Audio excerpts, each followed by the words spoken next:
अस्सलाम वालेकुम व्यूअर्स, मैं हूं बशीर और आप देख रहे हैं बशीर भाई यूट्यूब चैनल। और आज से हम स्टार्ट करने जा रहे हैं फोटोशॉप बिगनर ट्रेनिंग। इसके अंदर हम बात करेंगे बिगनर से एडवांस की तरफ कि कैसे फोटोशॉप को यूज़ कर सकते हैं, फोटोशॉप क्या है, फोटोशॉप कौन से फाइल फॉर्मेट सपोर्ट करता है, फोटोशॉप किसने बनाया, फोटोशॉप कब बना और फोटोशॉप के अंदर वर्क कैसे कर सकते हैं।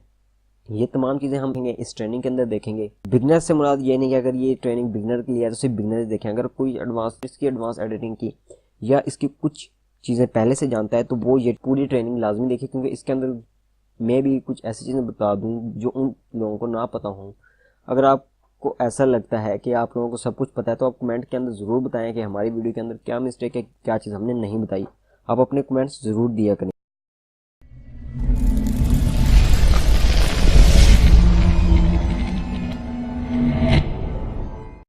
तो सबसे हम पहले बात करते हैं कि फोटोशॉप क्या है और कौन से फाइल फॉर्मेट सपोर्ट करता है, फोटोशॉप कब बना, किसने बनाया। तो सबसे पहले हम इसकी हिस्ट्री की तरफ जाते हैं। फोटोशॉप 1987 के अंदर दो ब्रदर थे, थॉमस और जॉन। ये नॉल ब्रदर थे। इन्होंने एक सॉफ्टवेयर बनाया था जिसको इन्होंने नेम दिया था इमेज प्रो। लेकिन जब इन्होंने ये सॉफ्टवेयर बनाया और इसको नाम दे दिया इमेज प्रो, तो इनको बाद में पता चला कि ये जो सॉफ्टवेयर है ये पहले ही किसी और ने बनाया हुआ है।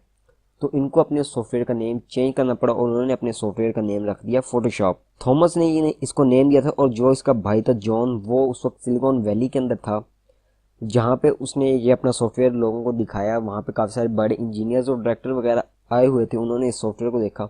वहीं पे अडोब के डायरेक्टर रूसल ब्राउन भी आए हुए थे।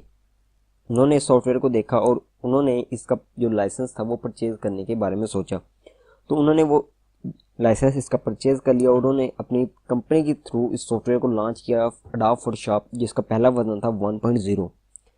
ये एक्चुअली में इसका सेकंड वर्जन था, क्योंकि जो फर्स्ट वर्जन था इसका वो 0.87 था। जो थॉमस और जॉन ने अडोब फोटोशॉप की तरफ से 1.0 इसका पहला वर्जन 1990 के अंदर रिलीज हुआ। और इसी तरह ये वर्जन इसके 1990 के अंदर 1.0 से लेके 2.0, 3.0, 4.0, 5.0, 6.0, 6.0 के बाद इनका जो वर्जन आया था वो 7.0 था, जो कि काफ़ी फेमस हुआ था 2002 के अंदर। 7.0 के बाद इनके जो वर्जन आए थे वो आए थे CS के अंदर। CS 8.0 इनका अक्टूबर 2003 के अंदर आया था। उसके बाद इनकी जो सीरीज थी वो CS के अंदर चली थी और CS 6 तक जाने के बाद इन्होंने CC वर्जन निकालना शुरू कर दिए। अब तक इसके CC वर्जन आ रहे हैं और अब तक का जो लेटेस्ट वर्जन है वो CC 2018 है, जो अब तक आ चुका है और अब अनकरीबी CC 2019 भी आने वाला है। उस तरह इनके ये वर्जन काफ़ी फेमस हुए। फोटोशॉप 7.0 से फेमस हुआ था और उस वक्त से ये इस तरह चल रहा है। अब हम बात करें कि फोटोशॉप है क्या। फोटोशॉप एक एडिटिंग सॉफ्टवेयर है जो कि पिक्सल बेस्ड और रास्टर बेस्ड ग्राफिक सॉफ्टवेयर है। अब रास्टर क्या चीज़ होती है, ये चीज़ें मैं आपको नेक्स्ट बताऊंगा कि दो किस्म के सॉफ्टवेयर होते हैं, एक रास्टर होता है और एक वेक्टर होता है। ये चीज़ें हम डिटेल में अगली एक वीडियोज़ के अंदर देखेंगे। फोटोशॉप को ना सिर्फ फोटो एडिटिंग के लिए यूज़ किया जाता है, बल्कि ये वेब डिज़ाइनिंग के लिए और ग्राफिक डिज़ाइनिंग के लिए यूज़ किया जाता है। फोटोशॉप फोटो के लिए तो यूज़ होता है, ये फोटो स्टूडियो के अंदर भी यूज़ किए जाते हैं। अगर आप वेबसाइट के ऊपर कोई टेम्पलेट अपडेट करते हैं, कोई टेम्पलेट वगैरह अपलोड करते हैं, कोई थीम चेंज करते हैं, तो उसको पहले फोटोशॉप के अंदर डिज़ाइन किया जाता है और फिर उसके अंदर कोडिंग की जाती है। उसके बाद हमारे पास आ जाता है ग्राफिक के अंदर कोई भी आप कोई अपना कार्ड वगैरह विजिटिंग कार्ड एडिट करते हैं, कोई भी अपनी इमेज एडिट करते हैं या कोई भी ग्राफिक डिज़ाइन का काम करते हैं, तो ये तमाम काम फोटोशॉप के अंदर भी होते हैं। उसके बाद हमारे पास आ जाता है फोटोशॉप का इंटरफेस। फोटोशॉप का इंटरफेस जो CC वर्जन आए उनके अंदर कुछ चेंज है, जो पहले वर्जन थे उसके अंदर कुछ ठीक था। अब आपके सामने ये फोटोशॉप CC 2017 इस वक्त अवेलेबल है। हम काम करेंगे CC 2017 के अंदर, क्योंकि जो इसके न्यू वर्जन है उनके अंदर भी कोई इतनी खास बात नहीं है। मीन्स के जैसे 2017 के अंदर है वैसे ही 2018 के अंदर है। वैसे तो ये बहुत खास सॉफ्टवेयर है, बहुत अच्छा सॉफ्टवेयर है। आप अब यूज़ करें तो इसके साथ जो अडोब आता है वो कंपनी का नेम है। फोटोशॉप वो प्रोडक्ट है जो थॉमस लोगों ने बनाई थी और अडोब कंपनी का नेम है, तो इसी तरह ये अडोब फोटोशॉप बना। इस तरह अडोब के काफ़ी सारे सॉफ्टवेयर हैं, आप वो चेक कर सकते हैं। उसके अलावा अडोब जो है काफ़ी बड़ी कंपनी, काफ़ी सॉफ्टवेयर बनाती है। इनकी आप वेबसाइट पे विजिट करें, वहाँ पे आपको जो सॉफ्टवेयर चाहिए वहाँ से आप इनको डाउनलोड कर सकते हैं। उसके बाद हमारे पास ये आ जाता है, जब आप फोटोशॉप को फर्स्ट टाइम ओपन करेंगे तो इस तरह का आपको ऑप्शन मिलेगा। यहाँ पे सबसे पहले ऑप्शन मिल रहा है रिसेंट फाइल का, उसके बाद मिल रहा है CC फाइल का। रिसेंट फाइल्स क्या होती हैं कि अगर आपने पहले फोटोशॉप के अंदर वर्क किया है तो जो फाइल्स आपकी होगी वो यहाँ पे आ जाएंगी। आप यहाँ पे उनको क्लिक करके दोबारा ओपन करके एडिट कर सकते हैं। CC फाइल क्या है कि क्रिएटिव क्लाउड। अगर आपकी क्रिएटिव क्लाउड की ID है, अगर आप उसके ज़रिए अपनी फोटोशॉप के अंदर लॉगिन है तो आपकी जितनी भी पिक्चर्स होंगी क्रिएटिव क्लाउड के अंदर वो आपको यहाँ पे शो हो जाएंगी और आप यहाँ पे क्लिक करके उनको एडिट कर सकते हैं। अभी मेरे पास कोई यहाँ पे क्रिएटिव क्लाउड की आईडी मैंने लॉगिन नहीं की हुई तो मैं रिसेंट फाइल के अंदर ही रहने देता हूँ। उसके बाद यहाँ पे आपको मोड मिल जाते हैं, एक होता है ग्रिड और एक होता है लिस्ट। अभी यहाँ पे थंबनेल व्यू आपको दिख रहा है, लेकिन अभी यहाँ पे हमारे पास कोई फाइल नहीं है तो इसलिए ये मोड्स नहीं चल रहे। उसके बाद हमारे पास आ जाता है न्यू और ओपन। फॉर एग्जाम्पल अगर आप कोई फाइल ओपन करना चाहते हैं तो आप यहाँ पे क्लिक करके उस फाइल को ओपन कर सकते हैं।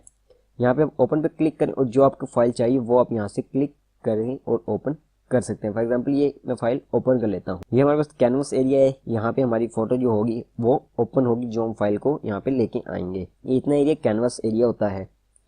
तो ये हमारे पास इमेज आ चुकी है, ठीक है। उसके बाद हम यहाँ से फाइल में जाते हैं। न्यू फाइल अगर आपने क्रिएट करनी है तो आप न्यू भी फाइल क्रिएट कर सकते हैं। न्यू फाइल आपको क्रिएट करके दिखाता हूँ कि न्यू फाइल के अंदर क्या हमारे पास चीज़ें आ जाती हैं, कौन कौन चीज़ें हमें देखनी होती हैं, उसके बाद हम फोटो क्रिएट कर सकते हैं। सबसे पहले हमारे पास यहाँ पे आ जाती है रिसेंट फाइल। जो हमने पहले फाइल यूज़ की होगी वो तमाम आपको यहाँ पे मिल जाएंगी। अगर आप कोई फाइल ज़्यादा यूज़ करते हैं या उस फाइल से आपका ज़्यादा काम है तो आप उस फाइल को सेव भी करके रख सकते हैं। सेव कैसे करनी है वो मैं आपको दिखा देता हूँ। फॉर एग्जाम्पल मेरे पास ये थंबनेल फाइल है, ये मुझे बार बार क्रिएट करनी पड़ती है। इस फाइल को दोबारा क्रिएट करने की बजाय मैं एक दफ़ा इस पर क्लिक करता हूँ, इसको बता देता हूँ कि मुझे ये फाइल बार बार ज़रूरत होती है। इसके अंदर जो जो चीज़ मुझे चाहिए, वाइट कलर बैकग्राउंड, रेजोल्यूशन कितने, मैं इसको 72 रेजोल्यूशन के अंदर करना चाहता हूँ। रेजोल्यूशन और ये हाइट विड्थ मैं आपको अभी समझाता हूँ कि आपने करनी कैसे है। एग्जाम्पल मैं इसको रेजोल्यूशन दे देता हूँ 72, ठीक है। देने के बाद मैं यहाँ से इसको दे देता हूँ नेम, प्रीसेट डिटेल अपनी यहाँ पे देनी है तो मैं इसको दे देता हूँ। यहाँ से मैंने इसको नेम दे दिया थंबनेल 01 का। तो अब यहाँ पे हम सेव्ड के अंदर जाते हैं। अगर आप सेव करने जाते हैं तो आपको यहाँ पे क्लिक करना पड़ेगा। एक्चुअली ये मेरे पास पहले से ही फाइल सेव थी तो इसलिए मेरे पास यहाँ पे आ चुकी है। देखिए यहाँ पे मेरे पास ये फाइल आ चुकी है, ये मैंने पहले से ही सेव करके रखी हुई है। यहाँ से रिसेंट फाइल के अंदर अगर आप कोई फाइल सेव करना चाहते हैं तो आप यहाँ से इजीली सेव कर सकते हैं। उसके बाद photo, print, art and illustration, web, mobile, film and video. यहाँ पे काफ़ी सारे फॉर्मेट इन्होंने पहले से दिए हुए हैं कि अगर आप इनके अंदर वर्क करना चाहते हैं तो इन्होंने पहले से प्रीसेट बनाए हुए, आप वहाँ पे क्लिक करें और उनको एडिट कर सकते हैं। एडिट के बाद अगर आप कस्टम फाइल क्रिएट करना चाहते हैं तो आप यहाँ से विड्थ, हाइट, पिक्सल, रेजोल्यूशन ये चीज़ें अपने अकॉर्डिंग सेट कर सकते हैं। अब मैं आपको बताता हूँ कि आपने विड्थ, हाइट, रेजोल्यूशन ये कैसे देनी है। अगर आप फॉर एग्जांपल के कोई भी इमेज है, आप किसी भी चीज़ से रिलेटेड, फॉर एग्जांपल यूट्यूब का थंबनेल बना रहे हैं, बैनर बना रहे हैं, तो उसके लिए आपको स्पेसिफिक विड्थ और हाइट होती है। यहाँ से आपने विड्थ और हाइट अपने अकॉर्डिंग देनी है। उसके बाद यहाँ से रेजोल्यूशन अगर आपने कोई फाइल प्रिंट करवानी है तो उसके लिए जो रेजोल्यूशन होते हैं वो होते हैं 300 जो बेस्ट होते हैं।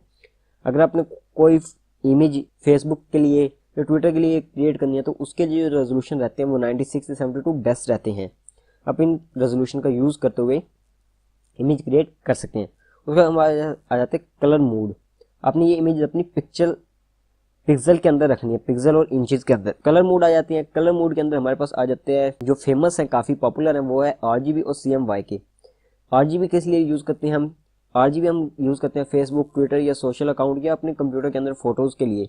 CMYK हम यूज़ करते हैं प्रिंटिंग के काम के अंदर। CMYK ये हम डिटेल के अंदर अब आगे देखेंगे। कलर की एक हमारी क्लास आएगी, उसके अंदर हम चेक करेंगे CMYK और RGB के अंदर डिफरेंस क्या है। उसके बाद हमारे पास आ जाते हैं बिट कि आपकी जो इमेज है वो कितने बिट की, 8 बिट, 16 बिट या 32 बिट।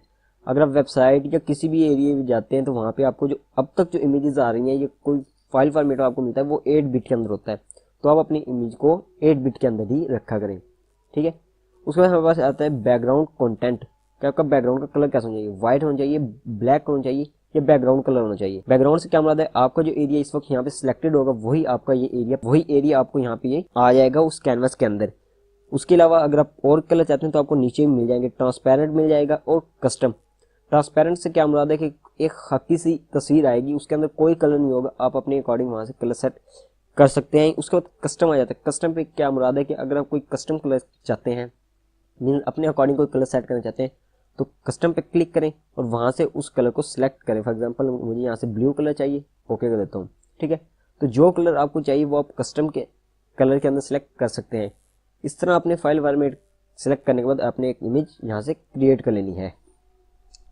तो ये थी सेटिंग एक न्यू इमेज क्रिएट करने के लिए। और ओपन के बारे में हम पहले ही बात कर चुके हैं। उसके बाद हमारे पास आता है ब्राउज इन ब्रिज। ब्राउज इन ब्रिज एक जब आप कोई प्रोडक्ट यूज़ करते हैं, इंस्टॉल करते हैं तो उसके साथ काफ़ी सारे पैकेजेस इंस्टॉल होते हैं उस तरह ब्रिज भी एक अडोब की प्रोडक्ट है। वहाँ से अंदर आपकी कंप्यूटर की सारी जितनी इमेजेस होती हैं वहाँ पे आपको मिल जाती हैं, आप वहाँ से उसको ओपन कर सकते हैं। ओपन एज से क्या होगा कि आप कोई फाइल ओपन की हुई है और आप उसको और ओपन करना चाहते हैं दोबारा, तो आप वहाँ से सिलेक्ट करके दोबारा उसको ओपन कर सकते हैं। ठीक है, ओपन एज इसलिए यूज होता है। उसके बाद हमारे पास आ जाता है open as smart object open recent. Open recent क्या होगा कि यहाँ से आपने जो फाइल पहले ओपन की होगी वो यहाँ पे आ जाएंगी। ये क्या कहते हैं कि यहाँ पे लास्ट 20 फाइल जो होती है वो यहाँ पे आपको शो कराता है। अगर आप ये नहीं चाहते तो आप यहाँ से क्लियर रिसेंट फाइल लिस्ट कर सकते हैं, तो आपकी वहाँ पे अब ये ऑप्शन ही नहीं आएगा, वहाँ से वो खत्म हो जाएगा। उसके बाद हमारे पास ऑप्शन आ जाता है क्लोज। क्लोज से क्या होगा कि यहाँ से आप सिंपली अगर क्लोज पे क्लिक करते हैं कि जो फाइल सिलेक्टेड होगी सिर्फ वो क्लोज होगी। अगर आप यहाँ पे आके क्लोज ऑल कर देते हैं तो जितनी फाइल होंगी वो तमाम यहाँ से क्लोज हो जाएंगी। इस तरह ये ऑप्शन आप यूज कर सकते हैं। अब मैं यहाँ से कोई इमेज ओपन कर लेता हूँ, ओपन कर लेता हूँ इमेज, और दोबारा फाइल के अंदर जाते हैं। फाइल में आने के बाद हम यहाँ से सेव और सेव एज कर लेते हैं। हम पिक्चर को जो एडिट करते हैं वो सिंपल सेव करते हैं। सेव करने से क्या होगा कि वो इमेज होगी रिप्लेस हो जाती है, जो पहले हमने इमेज सेव की होगी उसको रिप्लेस करेगी। ये होता है सेव प्रॉब्लम। अगर आप सेव एज को यूज करेंगे तो आपकी दोनों इमेज आपके पास रहेंगी, जो पहली इमेज होगी वो भी और जो आप एडिट करेंगे वो भी।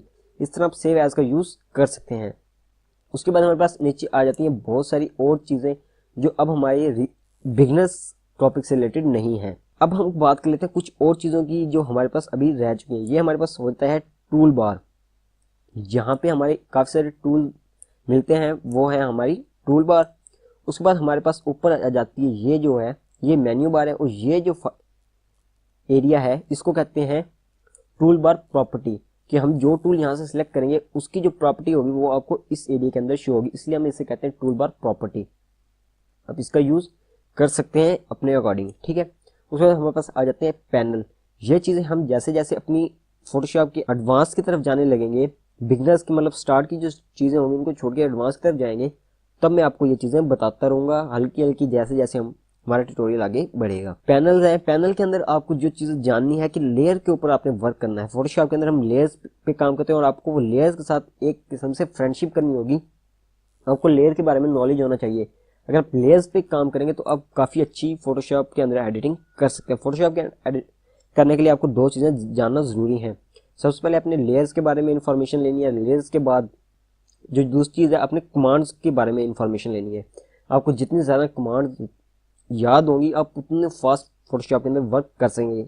अभी मैं कोई कमांड यूज़ नहीं कर रहा क्योंकि अभी हमारा बिल्कुल बिगनर्स है, तो अभी मैं आपको कोई कमांड इसके अंदर यूज़ नहीं की आज के टूल में। इंशाल्लाह नेक्स्ट ट्यूटोरियल से हम यूज़ करेंगे फोटोशॉप के अंदर कमांड्स को, कि कमांड्स के साथ हम कैसे फोटोशॉप के अंदर एडिटिंग कर सकते हैं और फोटोशॉप के अंदर कैसे फास्ट वर्क कर सकते हैं। जितनी आप कमांड यूज़ करेंगे आप उतना फास्ट वर्क फोटोशॉप के अंदर काम कर सकते हैं। तो यही था आज का ट्यूटोरियल, और आज के ट्यूटोरियल में हमने यही जाना कि फोटोशॉप की बिगिनिंग ट्रेनिंग के अंदर क्या चीज़ होती है, बेसिक चीज़ें जाननी है, और हिस्ट्री के बारे में जानना है कि फोटोशॉप की हिस्ट्री क्या थी।